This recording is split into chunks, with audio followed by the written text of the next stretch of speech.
we're going to go with the Eagles are going to go with Hurts. And that it's not surprising, but it's interesting because you have the owner of the team. You know that this guy runs the show at this point. You saw it last season with Doug Peterson up there looking like a puppet on stage.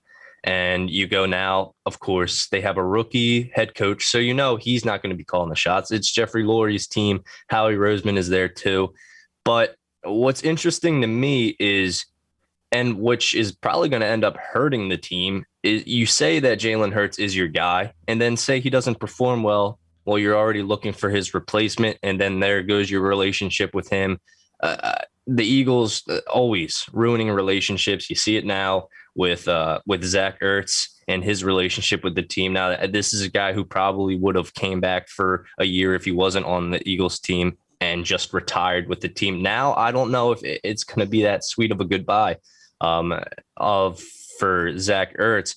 But going back to Jalen Hurts, I do think that he can compete better with competition, unlike Carson Wentz. They're different guys. They adapt to situations differently, and we saw that clearly last season, how that happened. But Jalen Hurts is a really competitive guy. Not saying Carson Wentz isn't, but they'll handle the situation different. I think Jalen Hurts would perform better if they go ahead and draft a quarterback, say, 7th round, maybe they draft a quarterback. And you have that guy there. You know, Jalen Hurts knows that this guy isn't going to take his job, but he knows that if he doesn't perform well, they're going to go out and get another guy, or they're going to work more with this quarterback that they drafted late in the round. That's just my opinion. I think things should have been handled differently. But going to the draft, I think it really depends on what the Eagles do in free agency to determine who they get at that 6th overall pick, because you have a lot of free agent wide receivers, more so the cornerbacks, because these cornerbacks are going to cost more money for the Eagles.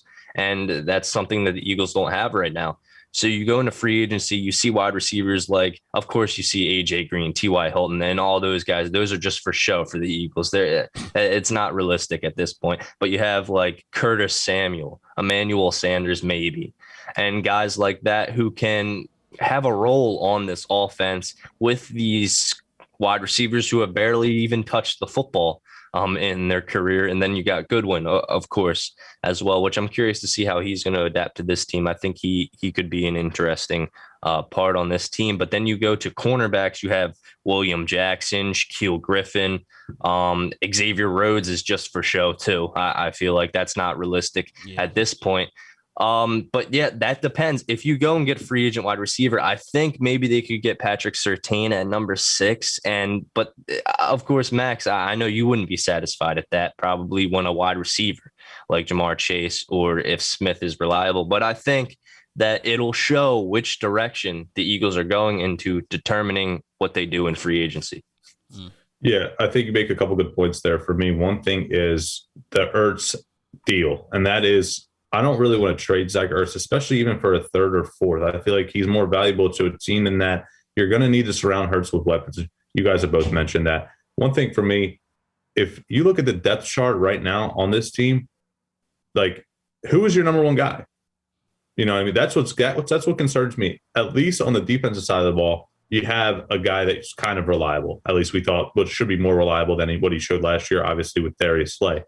If you go into this draft and take Emmanuel Sanders, if he's available, or Curtis Samuel, you're not really – you're helping the team, of course, offensively, but you're not filling that necessary need, because in a way, Curtis Samuel's not your straight-up burner. He's more of a slot guy.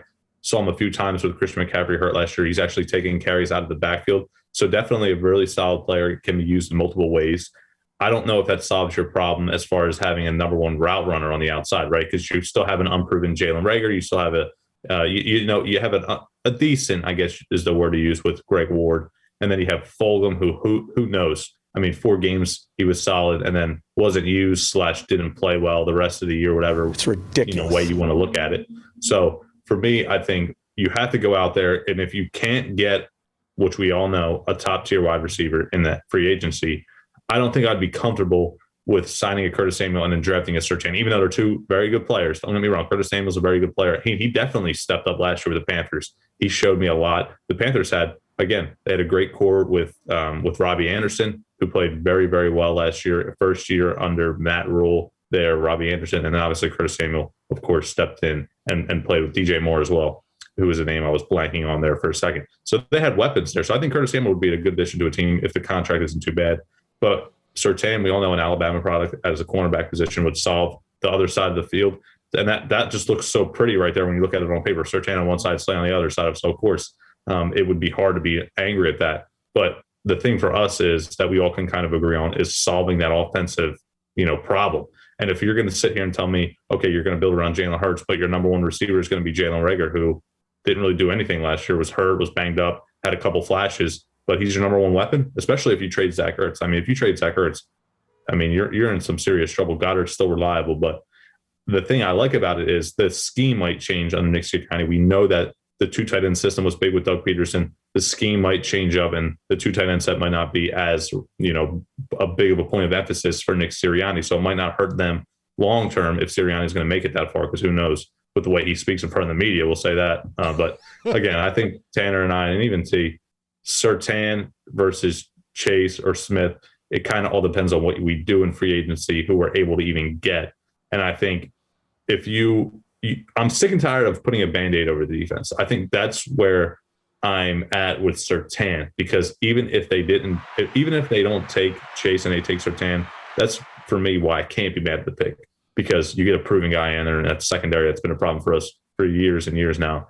And offensively, you still don't have that weapon. But again, like Tanner said, this isn't going to be something that's going to be solved overnight. It's going to take a long period of time. We're running out of time is the thing, because the season and the training camp's coming up before we know it. So that's my 2 cents on it.